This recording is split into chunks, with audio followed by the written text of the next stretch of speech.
Welcome back to another beautiful Wednesday here at the Motivating Force Podcast. I am host Sway, and joining me as always, we have Justin. Today, we're going to be talking about communicating with your body.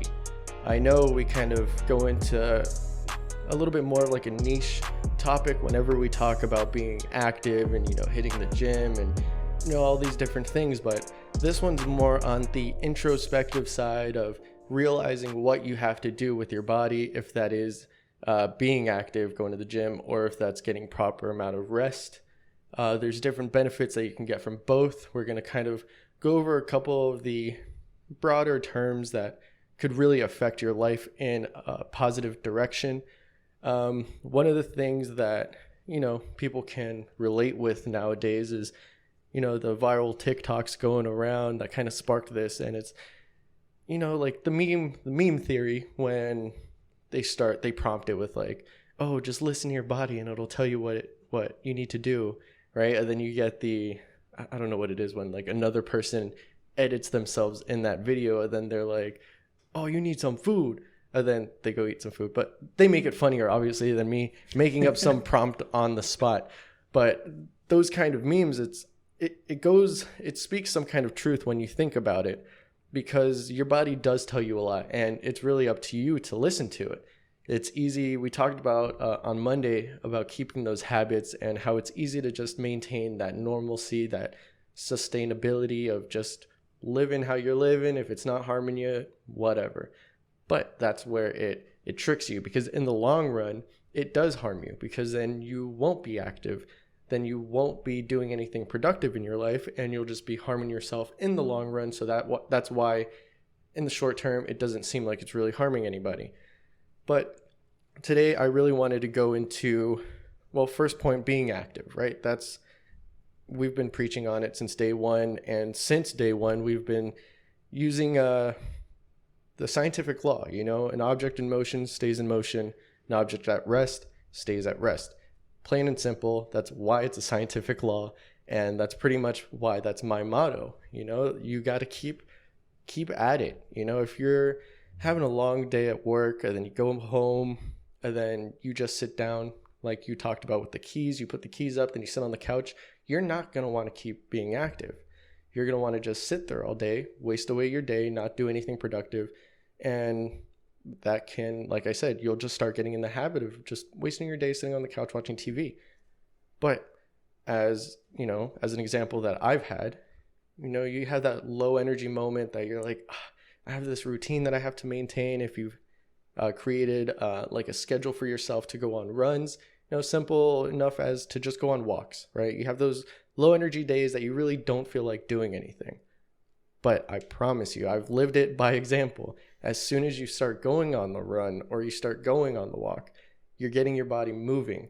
And once you're moving, you're just going to keep going. You're going to want to keep pushing yourself. If you have like a circle or like a little path that you follow, you're not going to want to stop halfway. You're already out, so you might as well finish it. What's that going to do? It's going to give you those health benefits in the long run, which is going to be good for you in your life.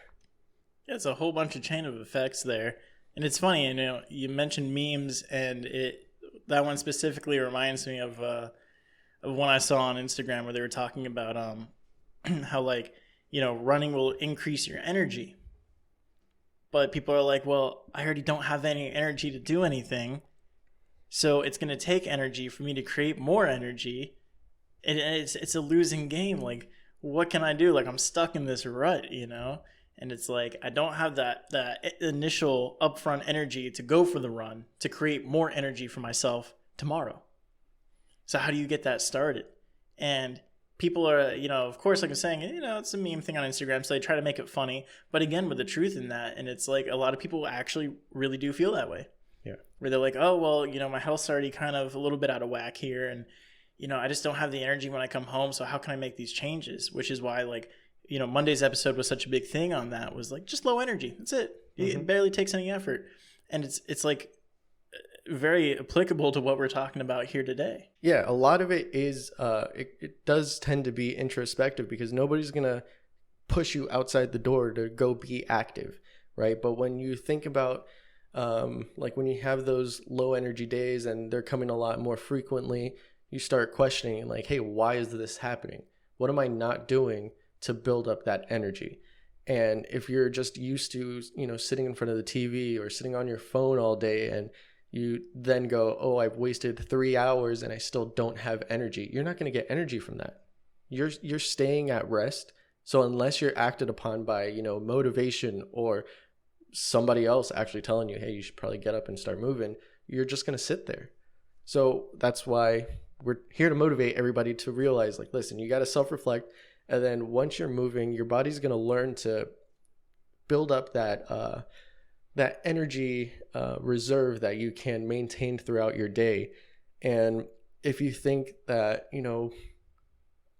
working out in general just isn't giving you that boost, maybe you're just not doing it correctly. Maybe, watch videos on, proper form when it comes to weightlifting or cardio exercises, yoga, if that may be something that you're doing as well, or just Pilates in general. Because I know, like I said, self-reflection, how many of you guys have really hit the gym lately or hit that exercise routine that you set back in January, right? It's time to start moving again since the second week of January, because I know a lot of people fall off around that time.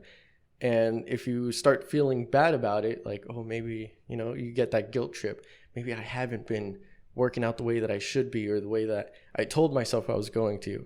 Hey, that's the sign. You got to get out. You got to start working out correctly. And like I said, simple things like cardio, going out for a walk, going out for a run, go up some stairs, go up and down a couple times. You'll start building that energy to keep going. Even if you want to do some things around the house and you don't feel like you have the energy for it, go for a walk.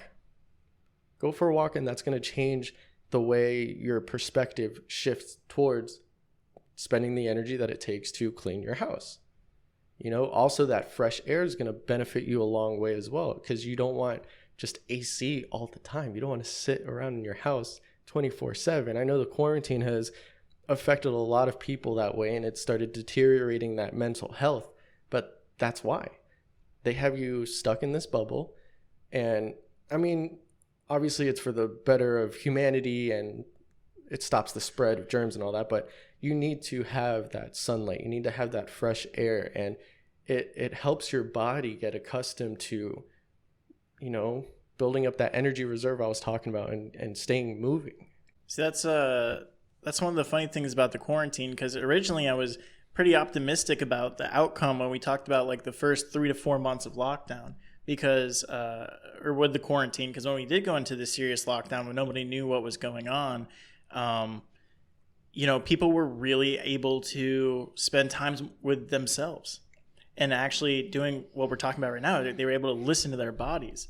I have never seen more people, like I live 3 blocks away from a lakefront, right? So it's a popular spot to go for a walk, go for a jog, go biking, rollerblading, whatever. There's people out there doing all kinds of crazy stuff, right?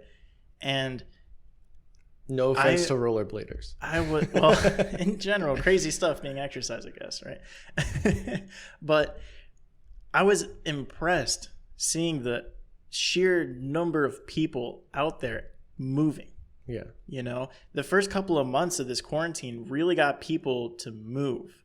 And it was really kind of unexpected. I kind of thought I was going to go the opposite. I was like, oh man, we're going to lock people inside their homes. We're going to have so many more people just sitting down watching TV, being hooked on the computer. And sure, maybe it was that way for the first couple weeks, but people soon realized with listening to their bodies, like, man, I can't do this. I need to get outside even for a minute. And we got people out there walking with their kids. We've got people in their, 80s, 90s year old out there walking around and just being outside. Yeah. But that's also something that podcasters like, Joe Rogan has been getting hate from since day one of those quarantines and the lockdowns, like you said, that he's been saying, like, if you just make sure that you're a healthy individual, that you're taking in your vitamins, that you're recovering, you're staying active, you have a lower chance of being affected in the drastic ways that we have seen this disease or pandemic affect the population. The more active you are, the more resistant you are, the healthier your body is in general. And I don't understand why he's been getting so much hate for saying things like that. He's telling you make sure you're healthy. Listen to your body. He's not fat shaming anybody. He's telling you, you can be big, you can be small. Just make sure you stay active. Make sure you're taking your vitamins. And a lot of that comes from listening to your body. You can be taking vitamins. You can be taking too many, but your body's going to tell you, like, listen, you need to calm down on certain things, or it's going to send you a memo saying, hey, maybe remember to take your daily vitamins. Remember to take your calcium, your vitamin C, your vitamin D, whatever it is. But you got to maintain that regimen of being healthy to avoid getting sick. Yeah. Well, that's one of my favorite things is I got that little chart from one of those health pages that tell you, like, your cravings are telling you what vitamins and minerals your body's actually trying to get. So it's something like, are you craving salty foods? Oh, okay, you need more calcium. Yeah. And like, it's probably not even calcium, but that's why I have the chart so I can just look at it, right? But that's kind of the point is, like, you have very obvious things that your body's going to tell you with some rather complex answers sometimes. But all the information that you need is out there to interpret what your body's telling you. Because sometimes it's not as easy as waking up being like, man, I just really need sunlight. Like, everybody knows the feeling when you're sick and you're laying in bed trying to rest and recover, and you're in bed for like the 16th hour and you just physically can't lay down anymore. Like, your head hurts, and like if you just put your head even on that soft pillow, it feels like a bag of rocks. Yeah. And like, that's obviously a really easy solution to that, called, hey, your body's telling you it's time to sit up. Yeah. It's time to get up. Or even like the drastic effect of, like, when people are on their deathbed and they start looking back at all the things that they could have changed, it like gives you a glimpse of that when you're sick. Once you actually get sick, if you haven't been sick in a while, I'm sure everybody's had those moments when you're like, oh, what could I have done to avoid this? Don't think about like, oh, I shouldn't have gone to the store. Think of all the things that you should have done proactively instead of reactively on maintaining that health. When you have a cloggy nose, you should have been like, oh, I should have been, taking my vitamins, or like zinc, or whatever those packets, the vitamin C, I believe it is, that helps prevent those allergies and the cloggy noses and all that stuff.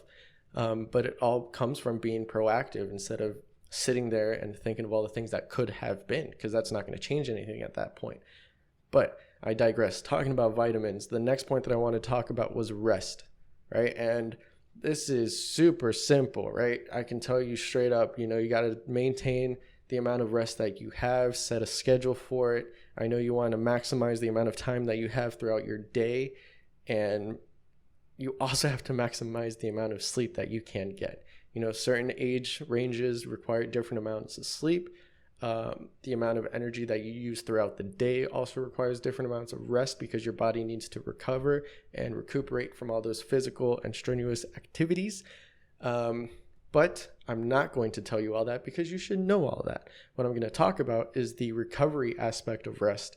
And when it comes to vitamins, also, if you are somebody who has those routines already in place for being active and working out, you have to take your protein powders, you have to take your BCAAs, your ECAAs, whatever the case may be. You have to take all those different things to help your muscles in general recover from that strenuous activity.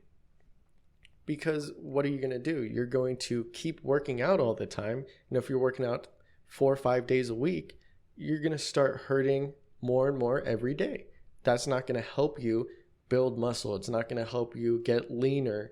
It's just going to make you more sore. And then that's going to minimize the energy output that you're willing to give back to that gym. You're going to go, oh, well, if I go to the gym all the time, all I'm going to be is sore. But I know from experience, from being off those vitamins and those like BCAAs and stuff, I've gone probably like 2 months that I wanted to just go clean, just go to the gym, eat right, and then have a different experience when I would go to the gym, eat right, and then take all those vitamins and the BCAAs that I'm talking about, the protein powders and stuff, that it's a drastic difference in, feeling sore those 2 months and then coming back on that regimen, and you feel a lot better. You have more energy going into the gym and maintaining that schedule. You're not going to feel bad about going anymore. Yeah, because there's this whole like chain reaction of things that people don't realize, because we can get so focused on an individual task that we're like, okay, well, we're going to focus on fitness now. Like, this is going to be our crunch month. We're going to get through. We're going to lose some weight. We're going to build some muscle. We're going to get our energy back. Like, that's what this is all about. And you're going to go through it and you're just going to be like, oh, yeah, you just push through all this and push through all this. And a lot of times, and especially, you know, when you're talking about supplementation and people not doing it right, you can start, not only are you going to be sore all the time, but you're attaching those experiences to the process.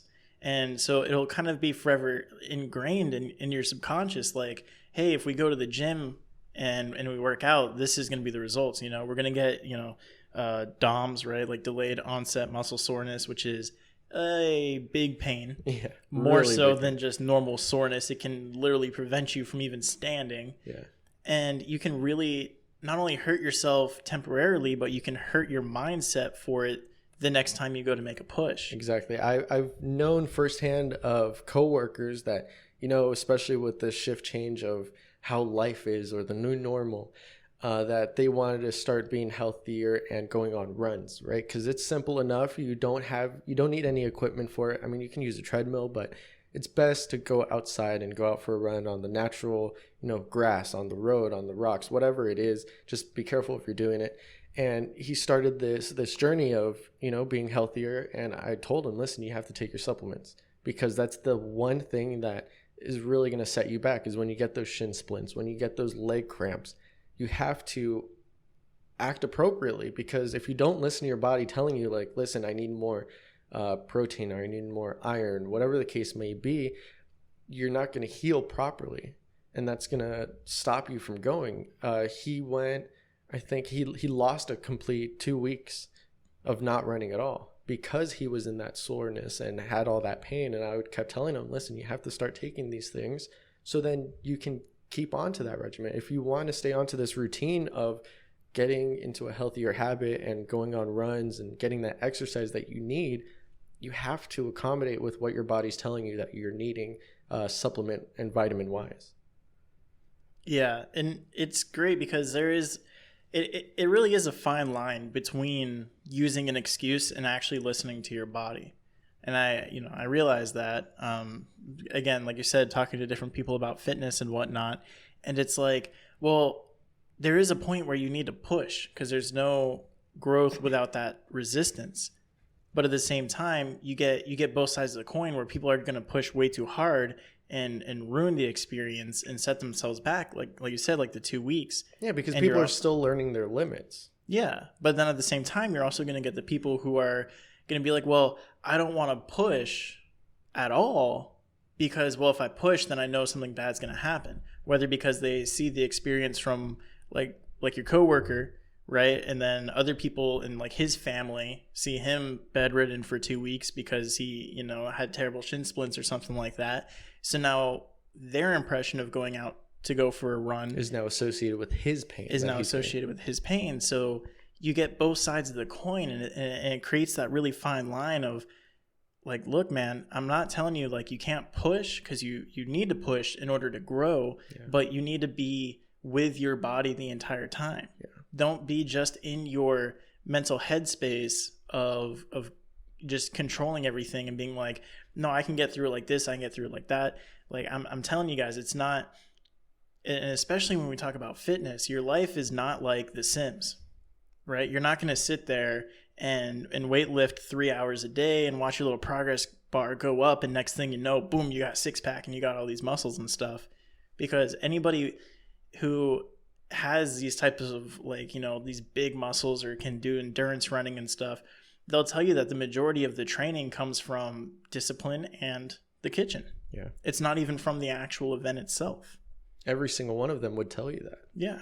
But to wrap up rest real quick, going back a little bit, because obviously supplementation and listening to your body, what it needs in times of those soreness or the pain, don't get distraught from, you know, it hurts too much right now. Don't keep associating that in the long run with the workout in general, because then you're just going to stop wanting to do it. That's the whole thing with leg day. Leg day hurts everyone, and it's going to hurt everyone because you need a push, because I know that you don't do it.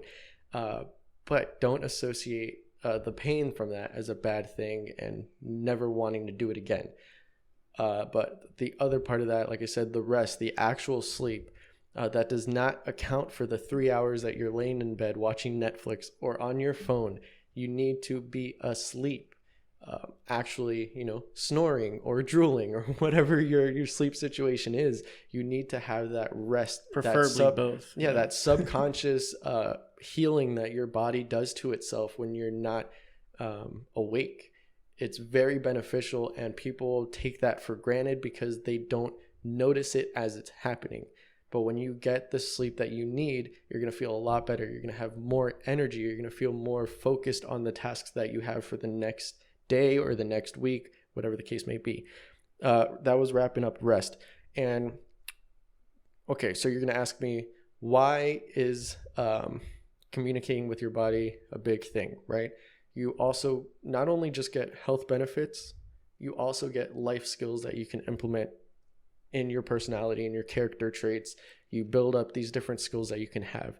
And I can sit here all day and talk about, working out and, being active. People might think of sports and, athletes, right? You think of team sports, you think of like football, soccer, baseball, whatever the case may be. The last point that I wanted to talk about in character traits is that it also builds teamwork and leadership when you do listen to your body and start taking those actions to be active. And I kind of want to kill two birds with one stone here in not only just gaining teamwork and leadership, but also trying to kill that toxic masculinity stigma that's associated with the gym and bodybuilders.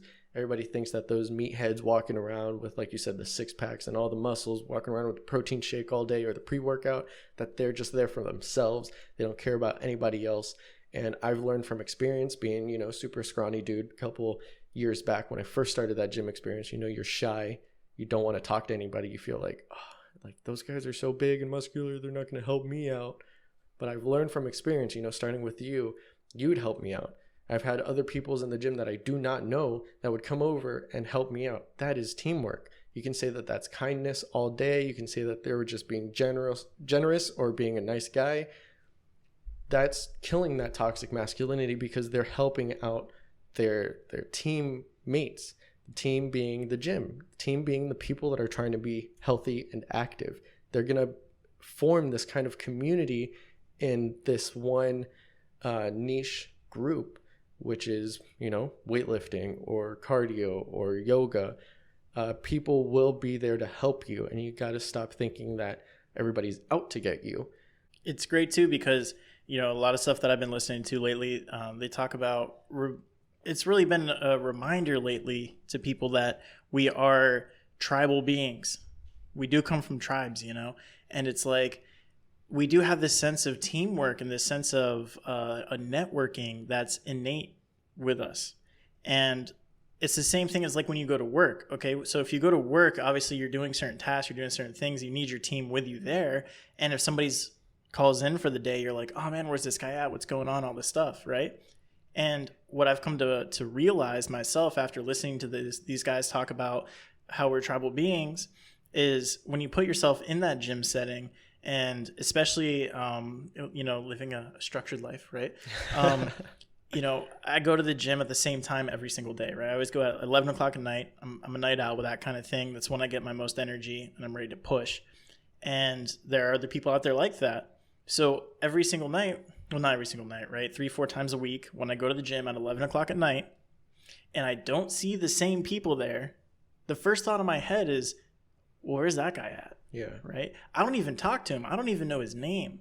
But that sense of community involvement is there because I'm so used to him being around that it actually, it puts a thought in my mind. It gets me kind of concerned, like, oh, I wonder if he's sore or like if he had something else going on. Maybe he was here earlier. Yeah. But like you think of those things and it makes you realize like people are going to be there to help you no matter what you're doing, no matter what environment you throw yourself into. Not only just in the gym, but because you're entering a new environment for yourself, you'll feel uncomfortable for it, but everybody else feels at home. Yeah. And they're more than happy to welcome you in and to give you the knowledge that you need in order to stay there, because obviously people like being around like-minded people. Yeah.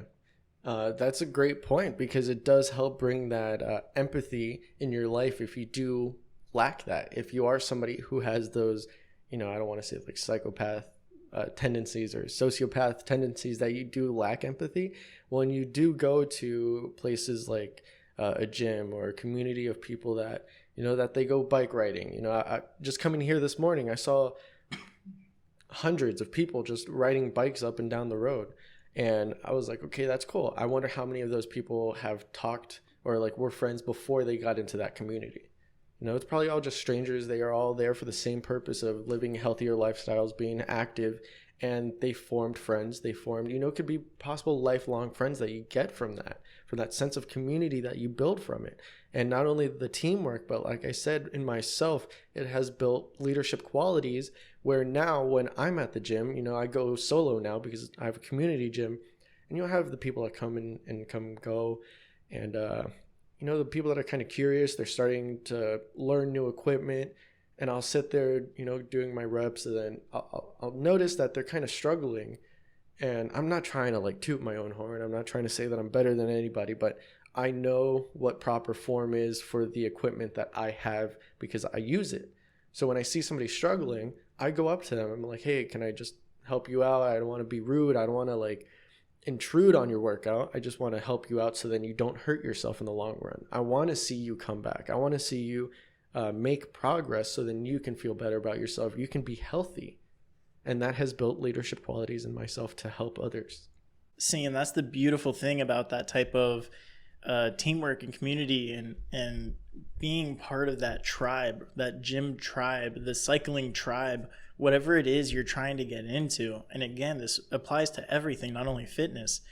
And it does give you a chance to kind of spread your legs, and grow in your leadership qualities, because whenever new people are entering into something that you enjoy doing, you're going to be more apt to want to help them and help them grow and kind of share what you know and teach them, as long as they're willing to learn, of course. And that's something that, you can use, and you can realize like, hey, you were uncomfortable in that situation before. A lot of that gym equipment you didn't know how to use. And now that you do, you're able to pass that knowledge on to somebody else who's coming into the gym. And it's a way to grow as a person. It's a way to grow in a community, because now you're talking to strangers, which is honestly a good thing, despite what you're told when you're 6. Because when you're 6, you probably shouldn't be talking to strangers. But yeah. But it also helps that communication skill in general. It helps you get to talking, learning how to form correct sentences, because a lot of people talking in emojis now don't know how to form correct sentences. Yeah. And instead of asking with their communication skills. Yeah. It goes a long way in, instead of asking yes and no questions, learning how to form open-ended questions, learning how to form more in-depth conversations with people helps you in general learn how to, problem solving, just different tasks around your daily routine, whatever it may be. But this all comes from the initial start of communicating with your body. Learn what it's telling you that you need, what you're lacking or what you need to do. Like I said, if you need to be active, if you're somebody who's just lazy and you just sit around at home all day, let's say you've formed those habits where you've knocked everything out in the house that you need to do. You've cleaned, you've done everything, and now you're just sitting down on the couch. Or you have that day off where you're like, okay, I'm just watching TV all day. I don't have anything to do. Listen to your body. Go be active. Go outside for a little bit, and that will help you a long way. Remember, you need that rest, and rest is not sitting outside at a coffee shop on your phone or your computer. Rest is not, laying in bed staring at your ceiling or your TV. That's not the rest that we're talking about. I'm talking about sleep. I'm talking about recovering appropriately, supplementation if you need it because you're working out, or there's some people that are just deficient in certain vitamins. I was going to mention before, I don't know what the medical term is for it, but there was something that I heard that people sometimes get the craving to eat dirt. Have you heard about that? Huh, I have not. Yeah, well, I'll look it up and I'll tell you about it off air, but it was really weird because I'm like, why would you want to go eat dirt? But apparently that's like something in your body happens that you just lack iron. You need those metals and, things that are in dirt, but we have progressed in science enough to have that in vitamin form. So then you don't have that craving to go outside and grab a scoop of dirt and eat it, but listening to your body in that way, like you get those cravings that you were talking about, supplement when you can, take your vitamins. That's going to help you from avoiding getting sick. You don't want to get sick because now it's a stigma to have a runny nose if you go anywhere in public. They're going to think you got that disease.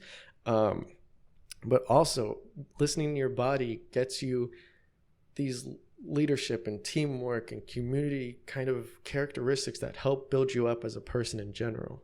That's a great take-home point there. Bringing everything together, man, that's perfect. I guess the last thing that I'd want everybody just to remember is remember that listening to your body is going to be that silver lining. Don't make excuses for yourself, but also don't go out and push the boundaries to an extreme. Because again, just listen to your body. It'll tell you what it needs. Yeah. And if it's telling you that you need to eat some dirt, probably don't do that. Just go sit outside and be with the dirt and look up in the sky with your earphones in. And because now you don't even need to be on your phone anymore staring at us, because we're also on Anchor now. So now we're on Spotify, we're on Google Podcasts, we're on all these other platforms that Anchor offers where you're able to actually lock your phone and listen to us now. It's great. So now you can go out there and be on your runs and have us in your ear. But if you are somebody that does join us on YouTube, because those other platforms don't have that comment section necessarily, you can always comment down below what, if you've changed any habits lately, if you have experienced any of these moments where you have that light bulb moment of, listen, my body's telling me something and I have to act on it. Comment that down below, because maybe some people are going through that right now and they just haven't made that click, that initial connection of this is something that they have to act upon. So go ahead, comment that down below, see if we can help somebody out as well. You guys are all part of this community and we are all super grateful for you. Like I said, with the comment section not being there on those other platforms, we also have our social medias. You can always DM us there. You can always see the short clips that we put up there. You can send those to people, help motivate them as well. Yeah, we are on Instagram and Facebook, so check those links out down below. Again, our Anchor link will be down below as well, so you guys can see all the platforms we're on. Pick and choose your favorite, go from there. Not sure on an upload schedule yet with using Anchor. I'm not sure how it allows us to schedule out videos, but as far as YouTube goes, every Monday and Wednesday, we will have new episodes for you guys at 8 a.m. EST. Oh, this is something that I wanted to put out on social media, but for those of you listening to us right now, if you have stuck around this long for the outro, we're always willing to represent our fans. And, as you've seen with Vespertine, we do kind of make this a community involvement. And as you see, clean slate with the new studio. If you wanted to, send us whatever, you wanted to make a picture of the logo, or you wanted to draw something for us, you wanted to make, whatever it is that your creative language is in, you can always send that to us. We'll rep it on the table. We'll make shelves. We'll do whatever. I know it's not a big following, but it's our attempt to help you guys feel more involved in this journey that we have, and we would really appreciate if you guys wanted to do that. We're always open to that. And until next time, go on and get